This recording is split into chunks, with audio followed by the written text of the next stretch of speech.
Hello, everybody.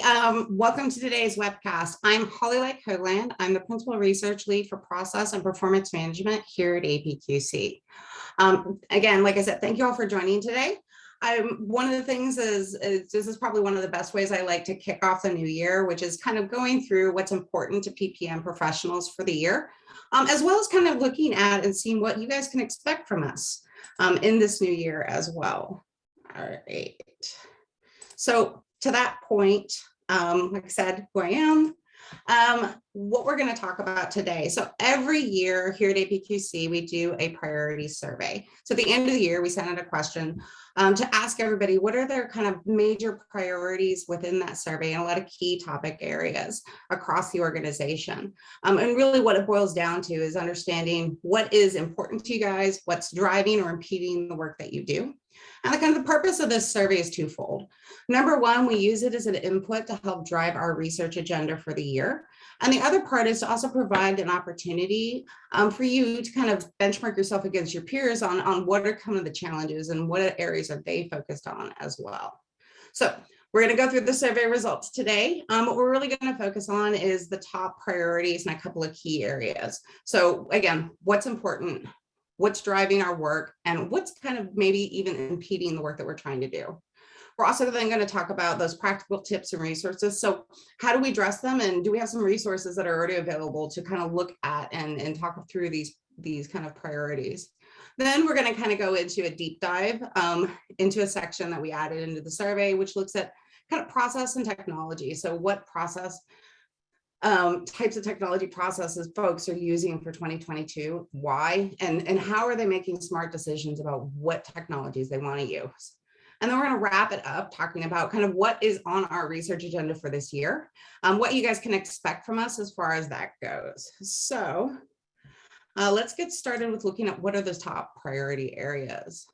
So as you can see, organizations are really kind of primarily concerned with that core of process and performance management, right? So we're looking at business process management, which is how we manage and work in the organization. Continuous improvement, which is how do we get better at work in the organization, and then also data measurement, which is really how do we know how things are going, and how do we then be able to identify and find insights and opportunities for people within the organization. Now, we also included in the survey 3 other additional areas, so strategic planning, project management, as well as benchmarking. You'll be sent a link to the full survey summary report at the end of this, so you can take a dive into those as well.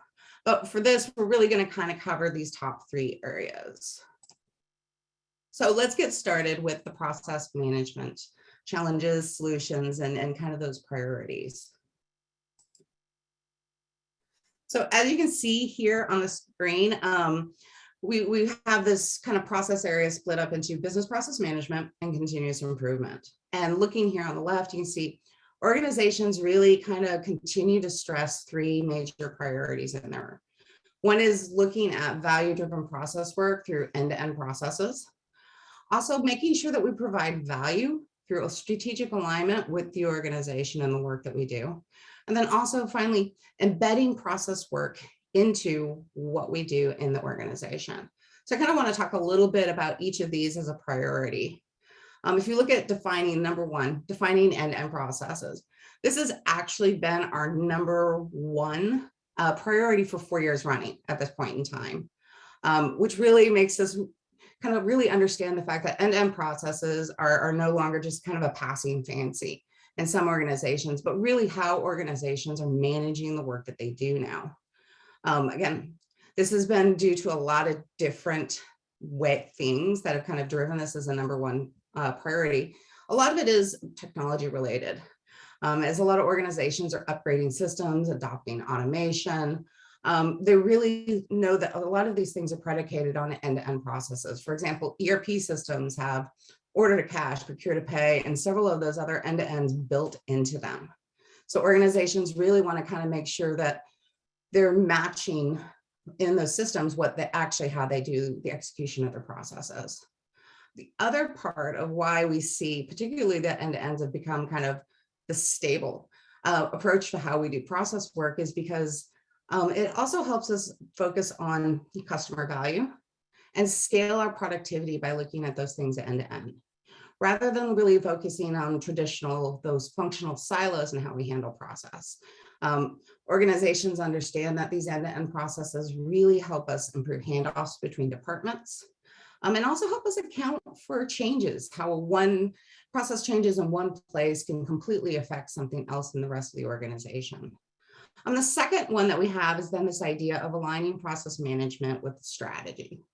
Now, when it comes to staying in sync or executing on the goals of the organization, alignment is kind of vital to how we provide that value.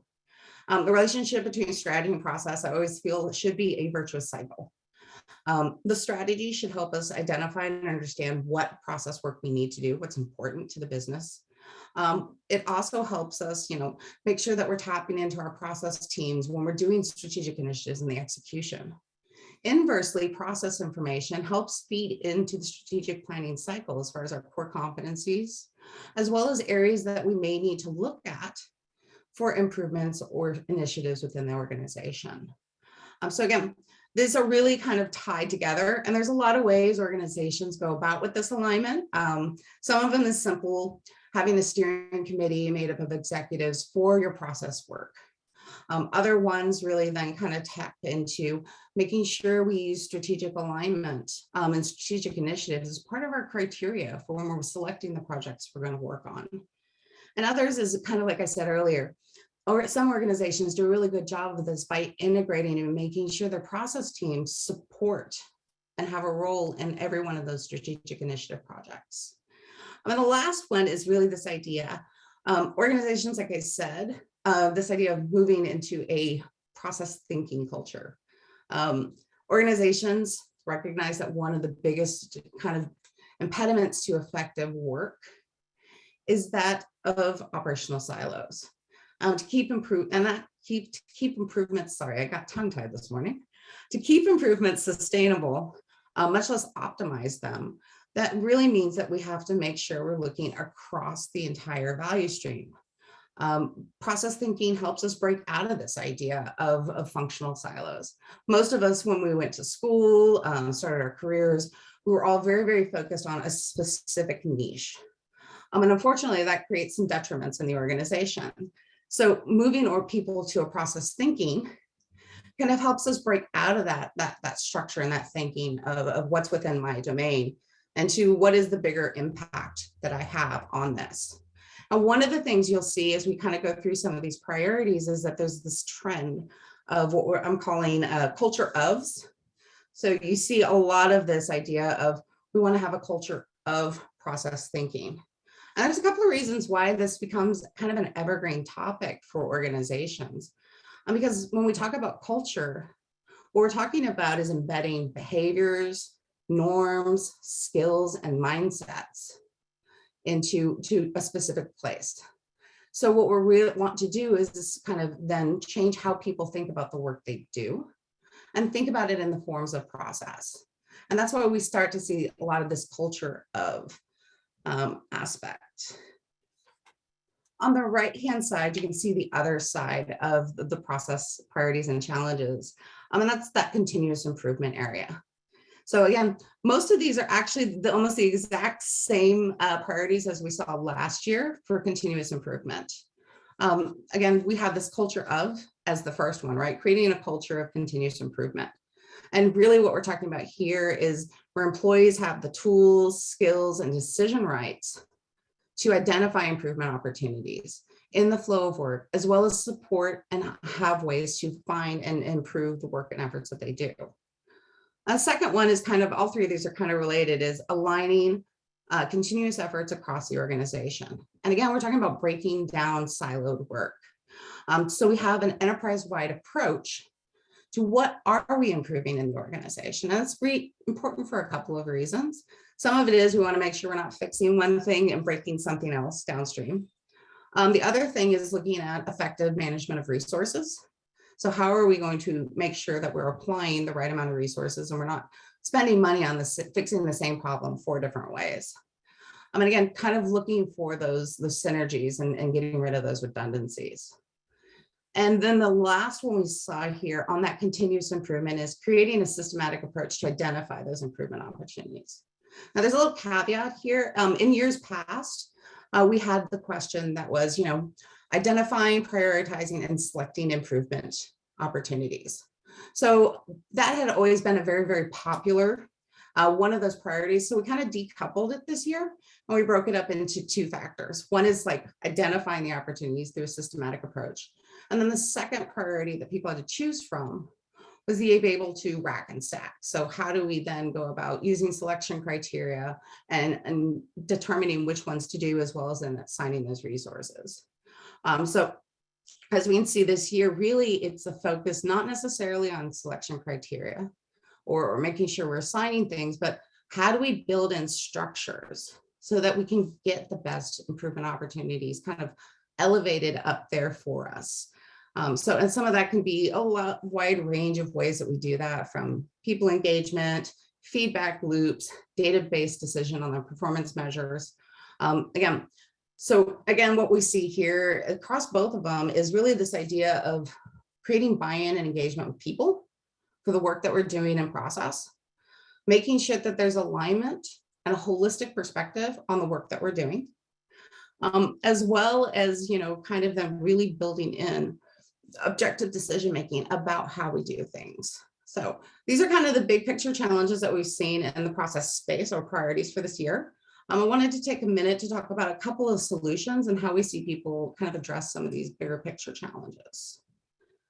So the first one is that number one that's been happening for 4 years, which is end-to-end. End-to-end, like I said, is here to stay. There's a lot of value in working through end-to-end processes, kind of highlighted a few of those, the technology aspects, helping break down silos and helping kind of scale productivity and benefits. But people tend to struggle with end-to-end for typically 4 reasons.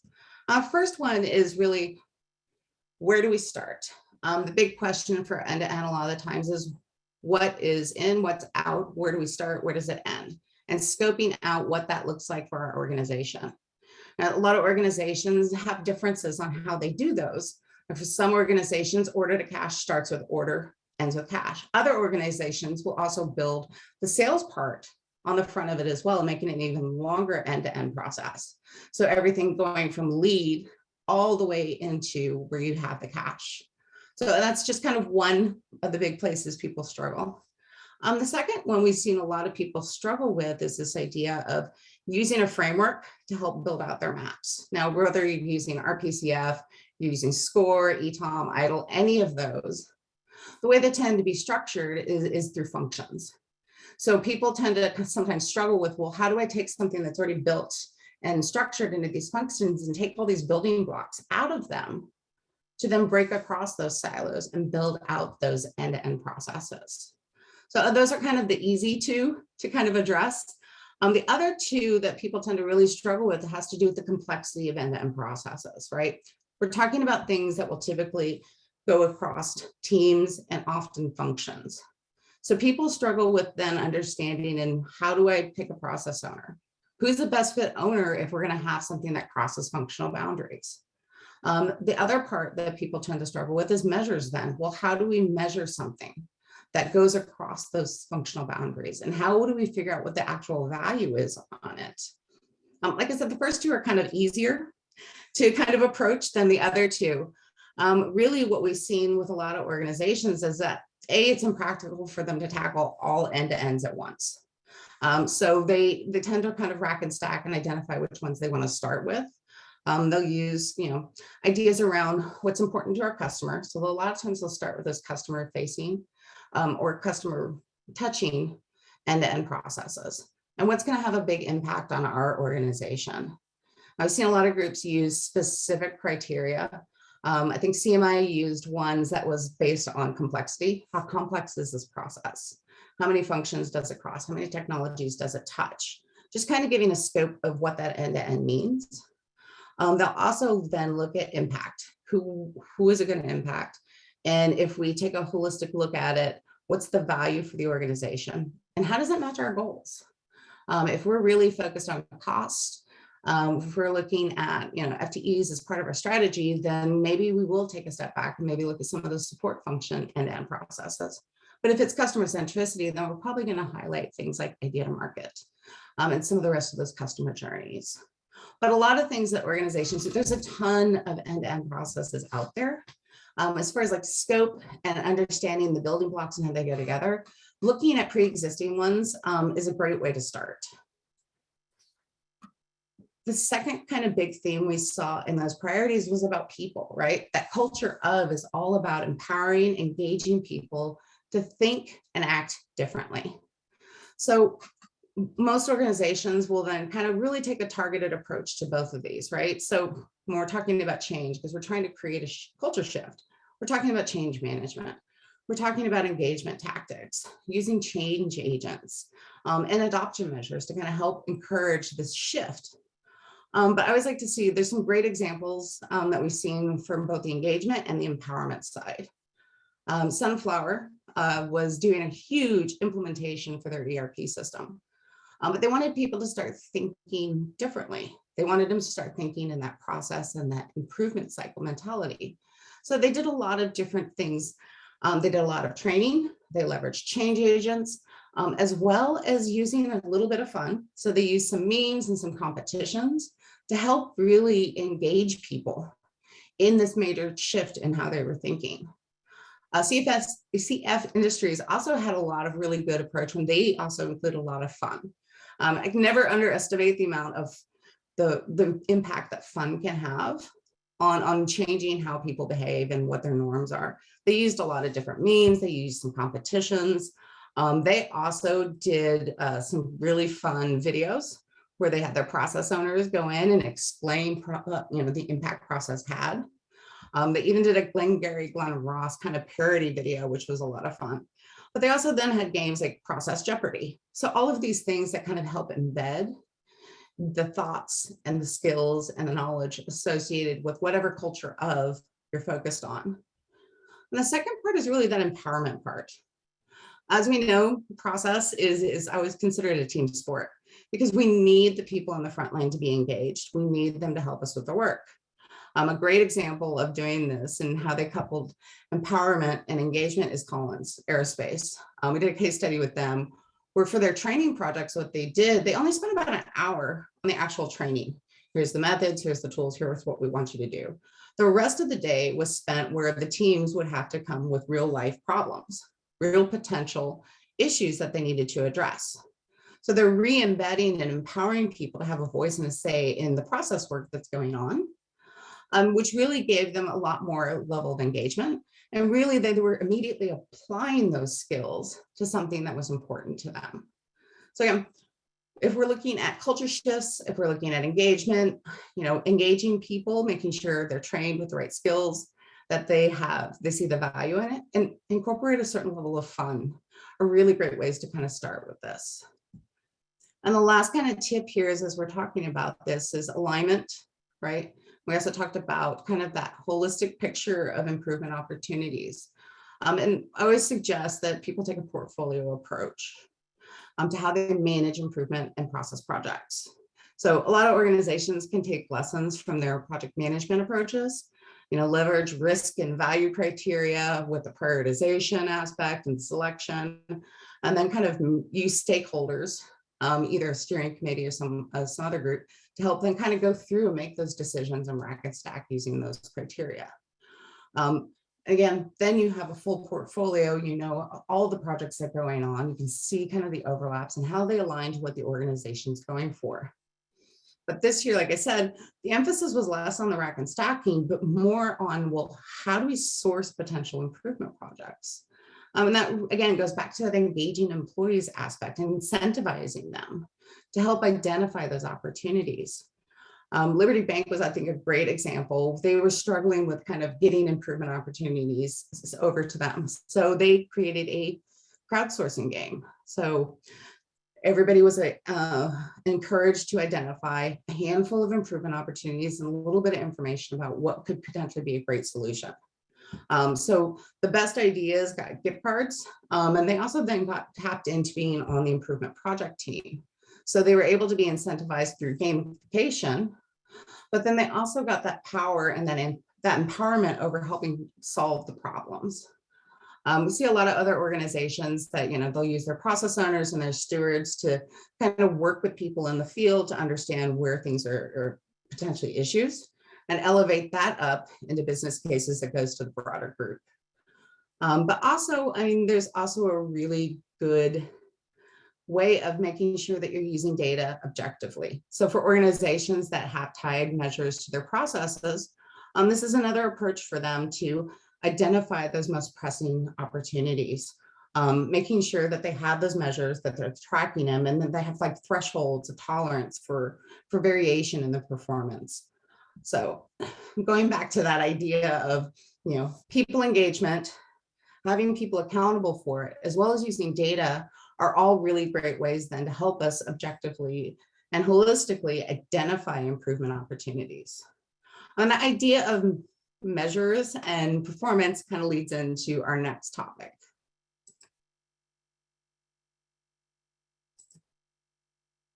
Performance management is kind of the other half of the PPM kind of conundrum here.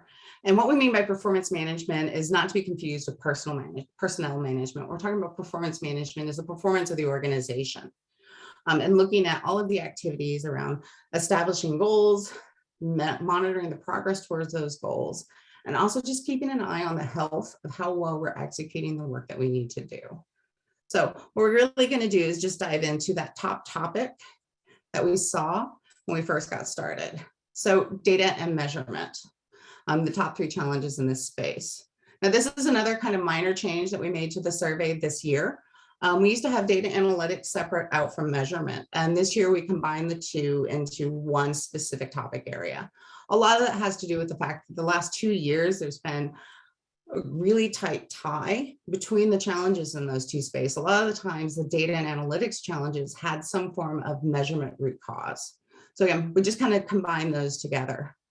As you can see here, the challenges tend to be a little bit of a mixture of struggling with some foundational elements. So making sure that measures are fit for purpose and consistent across the organization. And again, we see this culture of aspect once again. And then also looking at how do we go about using technology effectively to help with making analytics visible and driving behavior change. So going back through these kind of one at a time, is the first one is that establishing that data-driven culture. And again, this means how do we change people's behaviors so that they're using objective decision-making tools? So how do we go about engaging them? How do we go about educating them on the value, and as well as, what data can and cannot do for their work? The next one then is really aggregating analysis into a dashboard to help support decision making.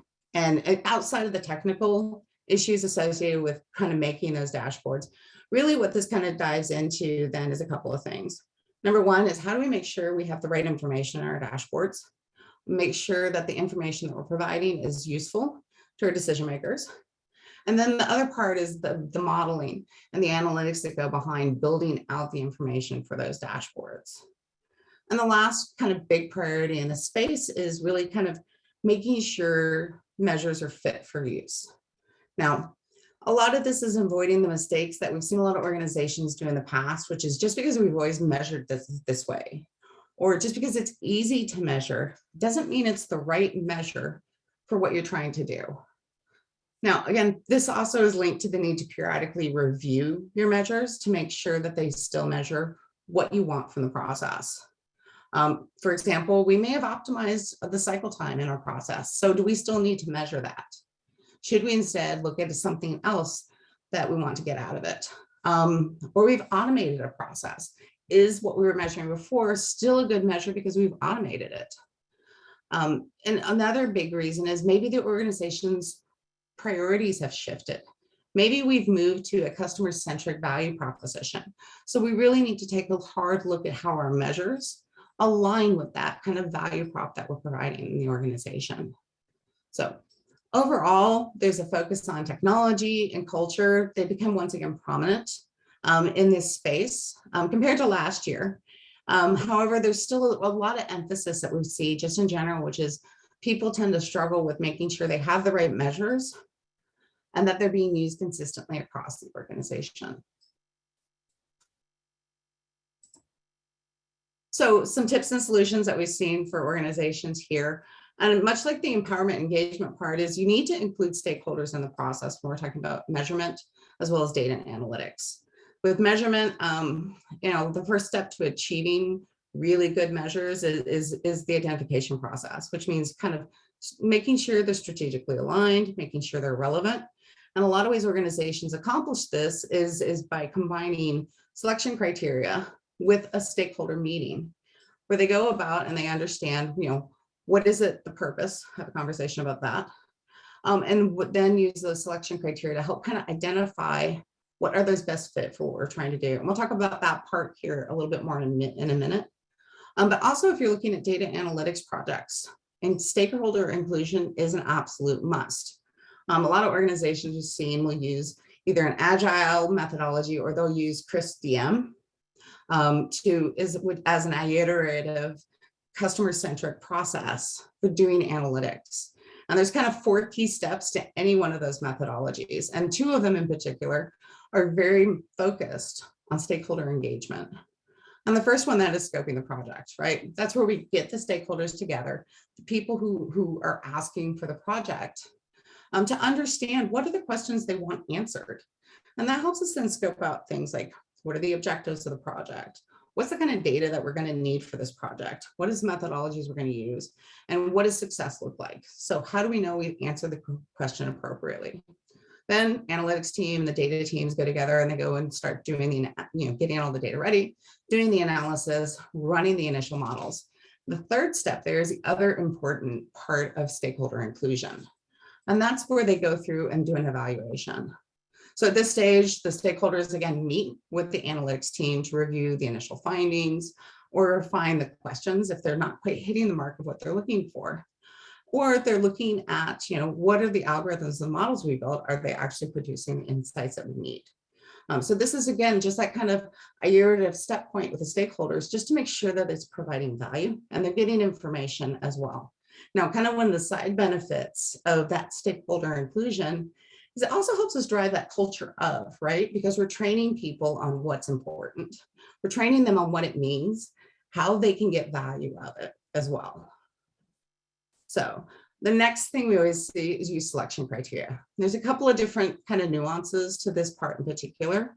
Getting the stakeholders together is definitely probably the priority, but making sure you have objective guardrails around measures in your organization is also incredibly important to keep that conversation on target. We see, typically organizations use 5 kind of criteria that we've seen. One is reliability. Can we consistently gather inputs for this measure? How hard is it going to be to do this? Impact. Is this measure linked to a strategic priority of one type or another? Trends. Is this something that we actually can pull data on over time? Is it something that we already have data on? So we have a baseline. It makes it easier for us to do our baselining for the measurement cycle. The other 2 can lean towards that comfortable set in your ways measurement, which is ease. How easy is it to get this data? But you can also use that to help scope, the resources you need to move into getting a different measurement. Or familiarity is the other one that we've seen a lot of people use. And that is this a measure we've used in the past, or is it one that is common in our industry as well? Now, on top of kind of using these 5 criteria, we also see organizations will also kind of bucket when they're having conversations around measures around 2 things, which is organizational goals and the purpose of the process. So when we're talking about organizational goals, we're looking at that measure to see, is it strategic in nature? Is it linked directly to a strategic budget? Can we roll it up to our balanced scorecard? Is it related to revenue? Again, another major driver. Or is it customer or employee satisfaction or experience focused? Again, kind of helping look at that big strategic picture of how the goal is providing, or how that measure is providing an overlook on those strategic goals. And the other part is purpose, and really kind of taking a step and looking at that measure and saying, what is the actual operational purpose of this process? Are we focused on accuracy? Are we focusing on quality? Is speed more important for this process? Safety or cost? And that kind of helps you understand which one of those types of measures would be a good fit. How do you measure that characteristic? What is the common way or something you do comparatively to understand measuring those types of those kind of purposes? What's the context to normalize it? That goes into that kind of using the same measure across the organization, right? How do we normalize it? Are we talking cycle time of days, minutes, hours, and make sure that you have that normalization consistent throughout. And finally, the last one is, what do you plan on doing with the measure? You have to keep that in mind when you're kind of using that as well. So the last kind of big tip we have in this space then is really kind of looking at making analysis accessible. And that goes into that aggregating a dashboard, as well as providing, insights through reports. And really kind of the major things there is looking at transparency, making sure the right people have access to the information that they need when they need it. And the other part that a lot of people kind of overlook when we're talking about making analysis accessible is making sure people have the context they need around that information so that it's usable. Now, what this can include, and we've seen some groups do this really, really well, is making sure that there's context to the meaning of the data. So is there a performance measure over time? Is this a blip? Or is this, normal? What is it comparative between groups? Is it just one group that has this anomaly versus the rest of the groups, or even external comparisons? But the idea behind this is that, sometimes data in an instance can be misleading. And then you have people who kind of make some knee-jerk reactions as far as that if they don't have the right context. So maybe there has been a blip in our performance because our supply chain is shut down because we had a blizzard. That information is incredibly important. Maybe there's a new manager in this department, so you're going to see productivity shift a little bit, or a specific set of employees are new to the role. Again, all of this context just kind of helps the organization make better decisions. And we've seen one organization in their dashboard, they had 3 kind of key things that help them with that context. One is they showed their current performance for their end-to-end process. And that was just kind of what is the value on a monthly basis. They had next to that had a performance trend. So what is it comparative to over time for the last quarter, so that they can see that long-term and see whether or not we have a steady decline, a steady increase, or this is just kind of a blip we want to keep an eye on. And the last thing they included was also external benchmarks. So if their goal was to be top of best in class, top 25th percentile, or median, what is theirs compared to those numbers from an external benchmarking perspective to, again, provide context to their performance to other groups. So these are kind of just some of the tips that we've seen as far as looking at data and measurement. And we're going to move on to the next section. So one of the things we always do in these kind of annual surveys is include a special interest section. And that's really just an opportunity for us to kind of help continue to scope out some research on a very specific subtopic and provide a little bit of comparative information for you guys. So this year we had 2 specific special interest sections. One of them was process and technology in 2022. That's where we're going to spend the bulk of the rest of this presentation. But we also asked about BPM teams and where they provide value and what kind of ways they support their organization. So starting with that one, and guys have probably heard me say this a few times in a couple of different venues, but over the last few years, process teams, we've really seen them continue to push beyond that kind of productivity improvement focus, looking at costs, throughputs, things along those lines.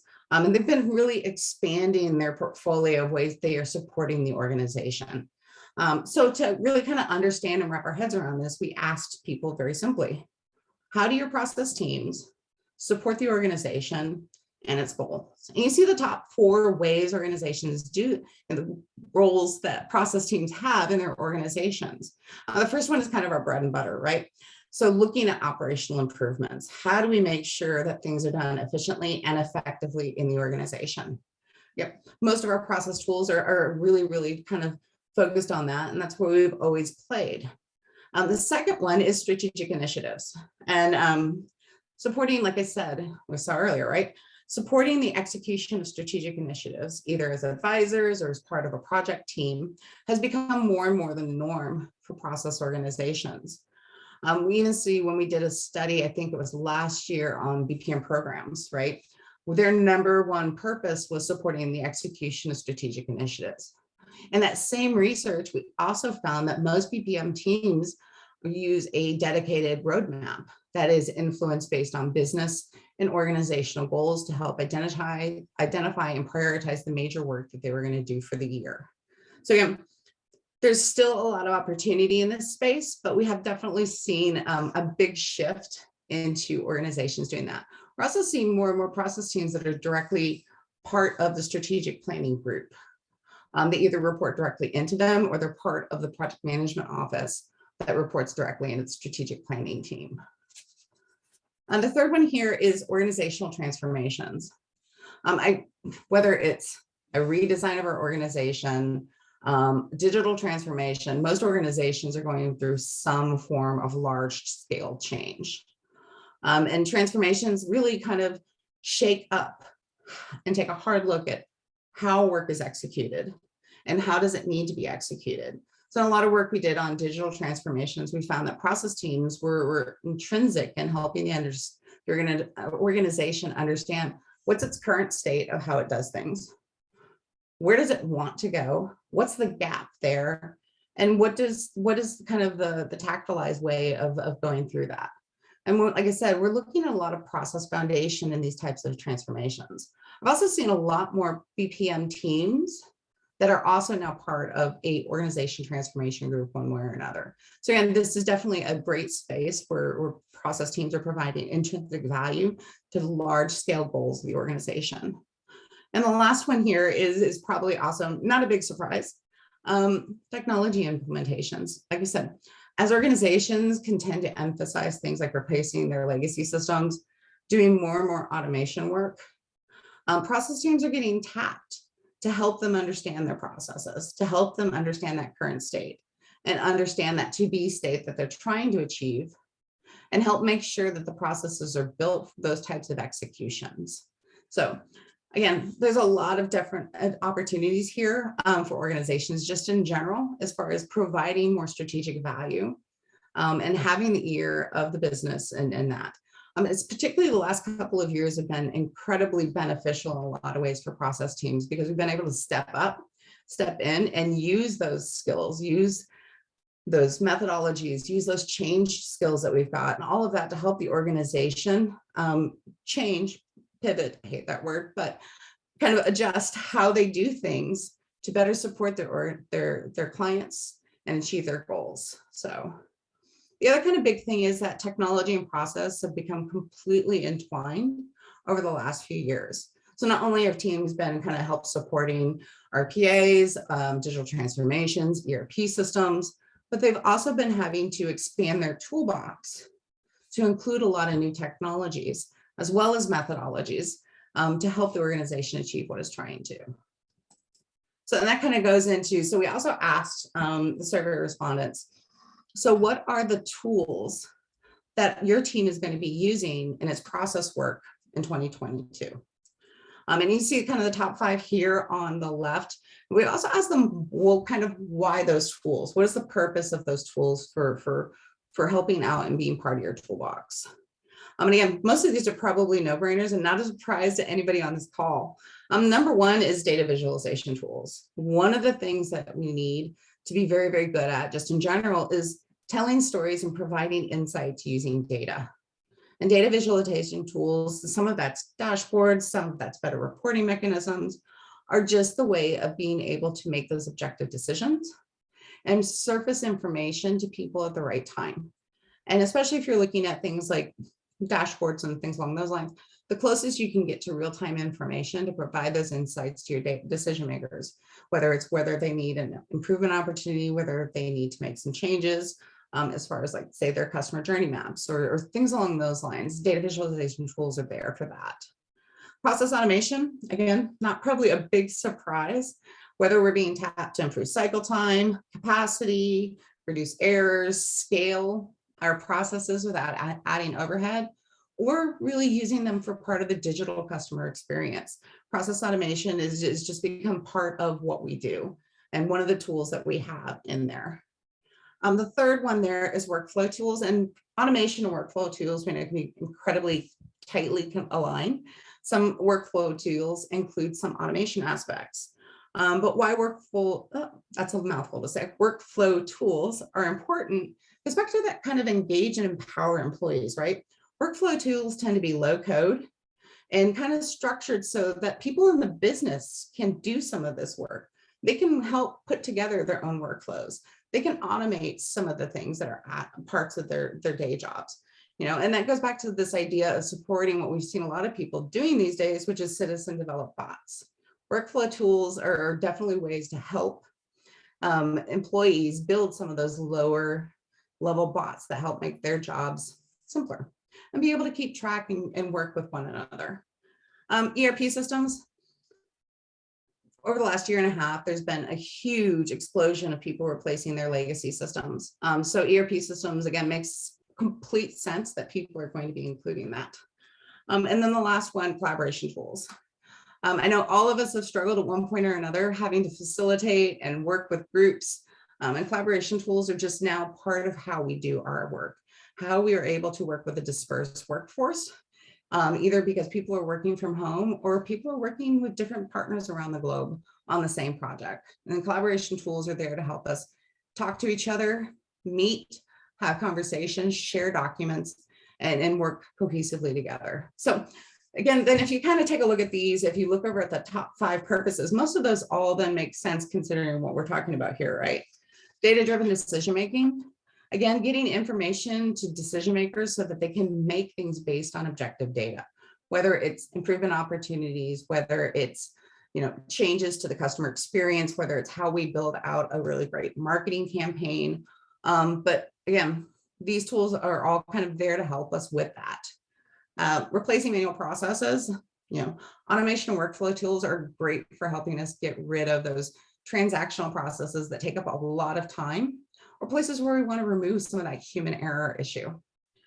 Improve efficacy and process work. I would argue that every single one of these helps us do our jobs better by supporting data-driven decision-making and helping people make the right decisions and select the right projects for us to work on. Automation, workflow tools help us engage the business to do that. ERP systems, all of them, and collaboration tools are just kind of the norm for how we work. Enhancing visibility into operations, especially if you're looking at data viz and ERP systems. They're giving us objective information on what's happening as far as the execution of our processes and what it means. And then improving data quality. One of the things we found when we were doing some research with Lenovo on data-driven cultures is that actually data quality wound up being a lovely side effect of what they were doing, because they were doing analytics, putting together these dashboards and these models for the sales team. The sales team started having a much better appreciation for the quality of data and what information that they were putting in accurately. So Lenovo, because of that, because they were able to see the value of what they were trying to do, were more open to sharing data, as well as being much more kind of, what's what I'm looking for, cognizant of the quality, the consistency, the accuracy, and the validity of all the data that systems were being used for. All right. So then the last kind of big thing we found from the survey is we also wanted to understand, so how do people make decisions around which technologies that they are using? And so one thing we found is that process and performance management teams have been making a lot of great strides as far as adopting and using technology.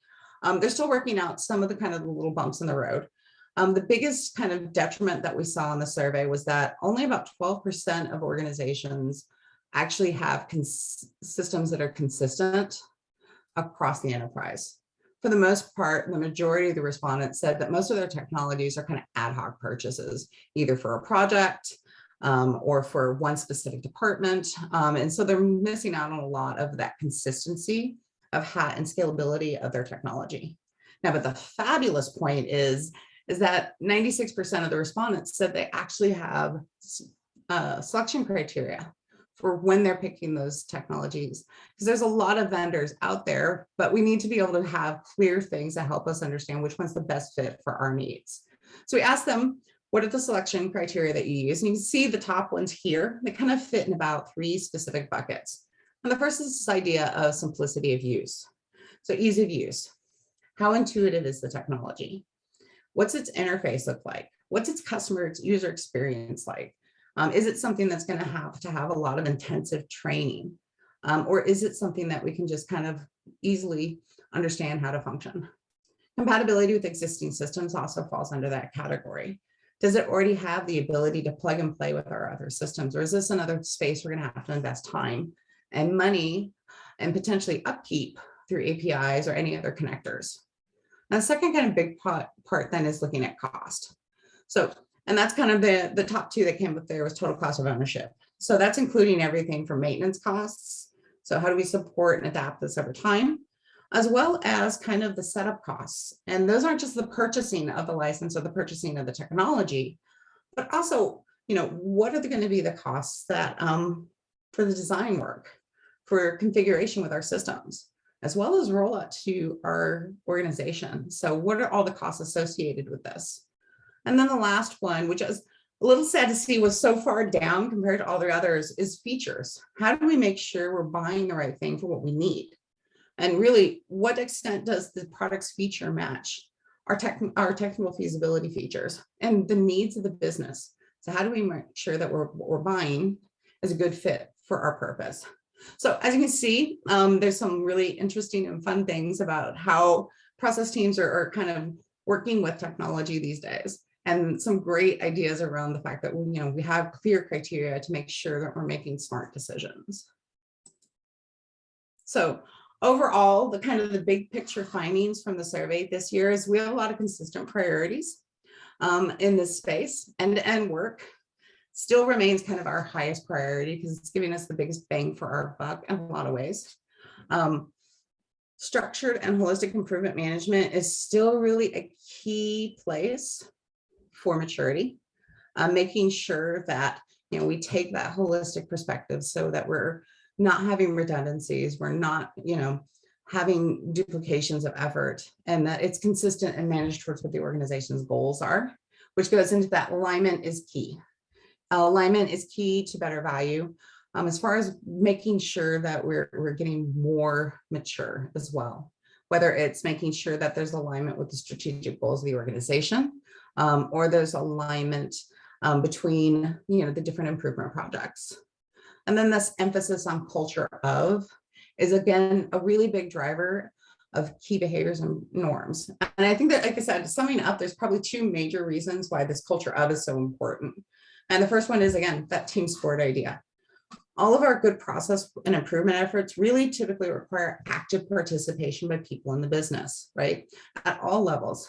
We need senior management's buy-in and to come to us with projects. We need the support of SMEs to make sure we're solving the right problems and doing it effectively. And we need the adoption by frontline employees.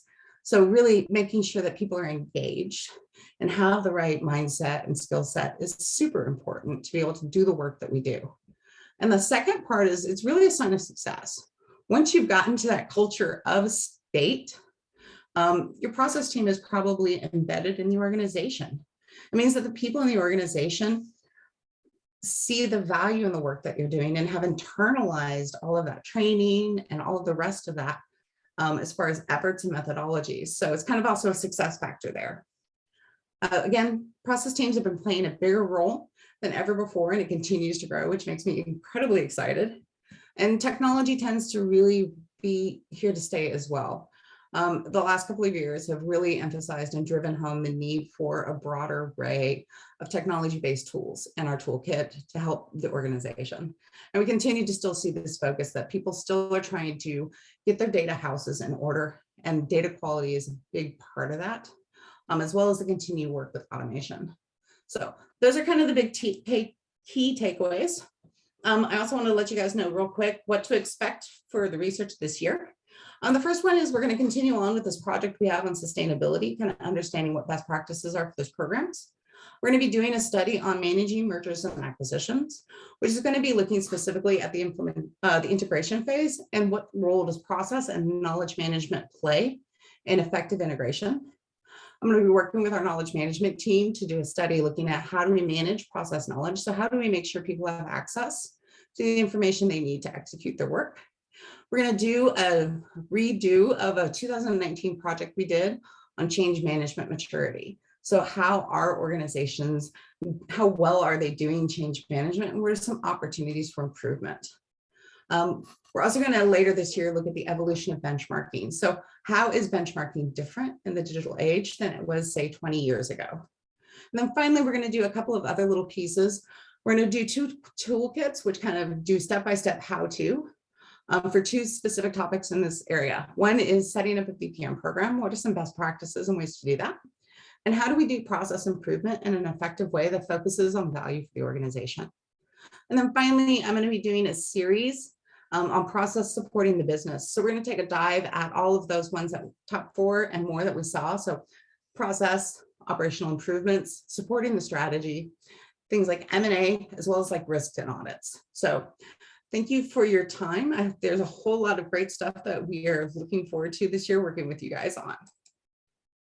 Do we have any questions, Nikki? Yes, so we do have time for a few questions. If anybody has any they haven't entered into the Q&A tool yet, they can go ahead and do that now. We do have one. Somebody asked about the sample size for the selection criteria picked for the technology section. All right. Give me 1 second. I pull that up real quick. I do believe that one was probably, sorry, I hadn't memorized the names on all of them. I apologize.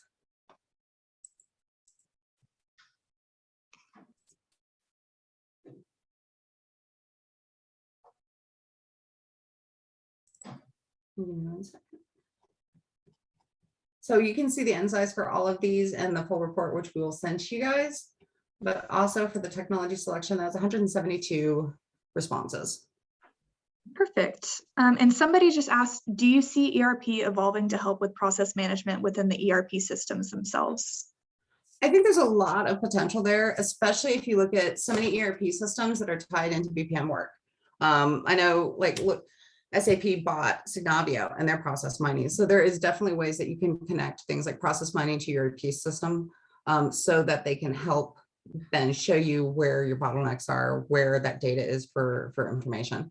So ERPs are great because they're helping us give the right information we need to do process mining, right? So we have instances, we have processes assigned to the data, and we can see the data and as it goes through the different steps. So I definitely think there's a lot of potential there.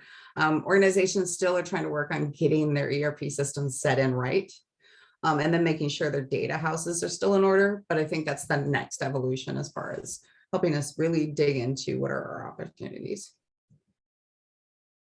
Okay, awesome. It doesn't look like we have any more questions right now, but if anybody thinks of anything, feel free to email Holly. We have her email at the end of this presentation. Did you want to move on to next steps, Holly? Sure. Well, thank you guys again for taking the time out of your day. You should be able to, this will be sent over to you. We have additional, information on this topics. We have our priorities and challenges research report that looks at the survey summary. There's a couple of data cuts in that collection as well as some additional insights and analysis that we're doing on there.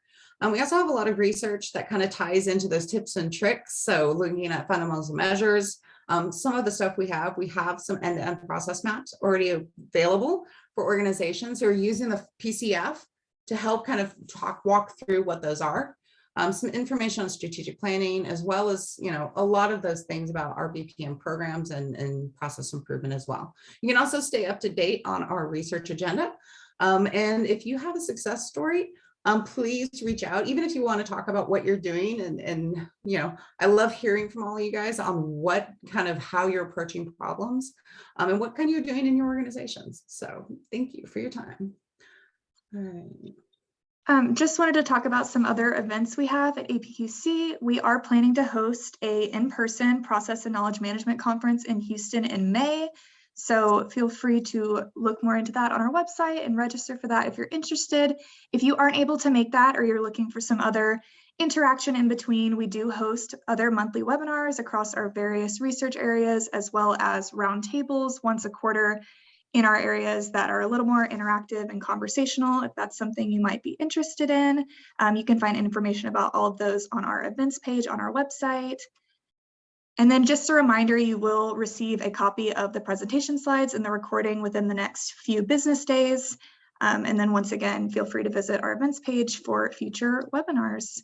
Here's Holly's contact information if you have any more questions, but other than that, thank you so much everyone for attending today, and we hope to see you soon. Nikki, we have one last question if we got a minute. Oh yeah, sure, go ahead. All right, so Linda asked, do you have any indications of the future outlook towards maintenance of processes after implementation besides process audits?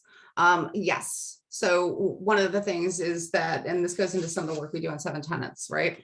Is that, just doing processes for a process sake makes them go sit on the shelf and nobody uses them. There's 2 major things as far as making sure that you have maintenance on it. Number one is the idea of governance. So you do have to have your process owners and your process stewards who are responsible and accountable and for managing their processes. So there's a lot of information we have on governance about how that works and how do you make them accountable, not just in their process, the cycle of process audits, but making it living and breathing. And the other part is really about the aspect of like process knowledge and transparency with the people who are going to be using them by making them living, breathing things that the organization uses. And that's another great way to make sure you have maintenance, because if people are using them and there's something broken or a change, then they're going to be more likely to elevate that then to their owners or to the process team to help identify and find ways to maintain that. I hope that answers your question. Okay.